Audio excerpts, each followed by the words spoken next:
আবারও সেই ঢাকা বিশ্ববিদ্যালয়, আবারও সেই মৃত্যু। ঢাকা বিশ্ববিদ্যালয়ের সুইমিং পুলে গোসল করতে নেমে সোয়াদ নামের দর্শন বিভাগের এক শিক্ষার্থীর মৃত্যু হয়েছে। সোমবার দুপুর 1:45টার দিকে ঢাবির কেন্দ্রীয় খেলার মাঠ সংলগ্ন সুইমিং পুলে এই ঘটনা ঘটে। অচেতন অবস্থায় সহপাঠীরা তাকে ঢাকা মেডিকেল কলেজে নিয়ে গেলে চিকিৎসক বেলা 2টায় তাকে মৃত ঘোষণা করেন।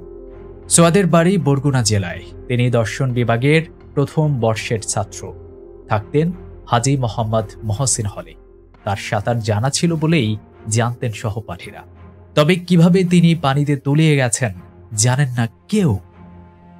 ঢাবির শিক্ষার্থী মোল্লা তৈমুর রহমান জানান, সোয়াদ তার জুনিয়র। সুইমিং পুলে গোসল করার সময় যখন পাড়ে ভিড় দেখেন তখন সহপাঠীরাই তার পেট চাপাচাপি করে পানি বের করার চেষ্টা করছিল। ওখানকার কোনো স্টাফ বা কর্তৃপক্ষ কোনো ধরনের সাহায্য করেননি। তিনি বলেন, সোয়াদের ব্যাটসম্যানদের কাছ থেকে জানতে পেরেছি তার শ্বাসকষ্টজনিত সমস্যা ছিল, ফলে সাঁতার জানা সত্ত্বেও গোসল করার সময় হঠাৎ অসুস্থ হয়ে মারা যেতে পারে। এর শুধুই ধারণা, তবে সঠিক তথ্য কারো কাছেই নেই। ঢাকা বিশ্ববিদ্যালয়ে মৃত্যু এবারই কিন্তু প্রথম নয়।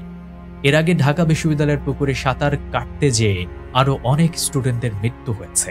তার মধ্যে একটি পুকুর খুবই জনপ্রিয়, ঢাকা বিশ্ববিদ্যালয়ের শহীদুল্লাহ হলের পুকুর। এটা ভুতুরে পুকুর নামেও পরিচিত। হাসপাতালে নিয়ে যাওয়া সহপাঠী মোহাম্মদ সোহাগ জানান, দুপুরে ঢাবির অনেক শিক্ষার্থী সুইমিং পুলে গোসল করছিল। সেখানে সাঁতার কেটে এক পাশ থেকে অন্য পাশে যাচ্ছিল। তখন তারা দেখতে পান পুলের পাড়ে সোয়াদকে ঘিরে আছে সবাই। এগিয়ে গেলে জানতে পারেন পুলের পানিতে ডুবে গিয়েছিল সে। সঙ্গে সঙ্গে তাকে উদ্ধার করে ঢাকা মেডিকেল কলেজে নিয়ে যাওয়া হয়।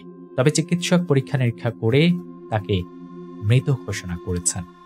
চিকিৎসকের বরাত দিয়ে ঢাকা মেডিকেল পুলিশ ক্যাম্পের সহকারী ইনচার্জ মোহাম্মদ মাসুদ মৃত্যুর বিষয়টি নিশ্চিত করেছেন। তিনি জানান, সোয়াদের মরদেহ মর্গে রাখা হচ্ছে।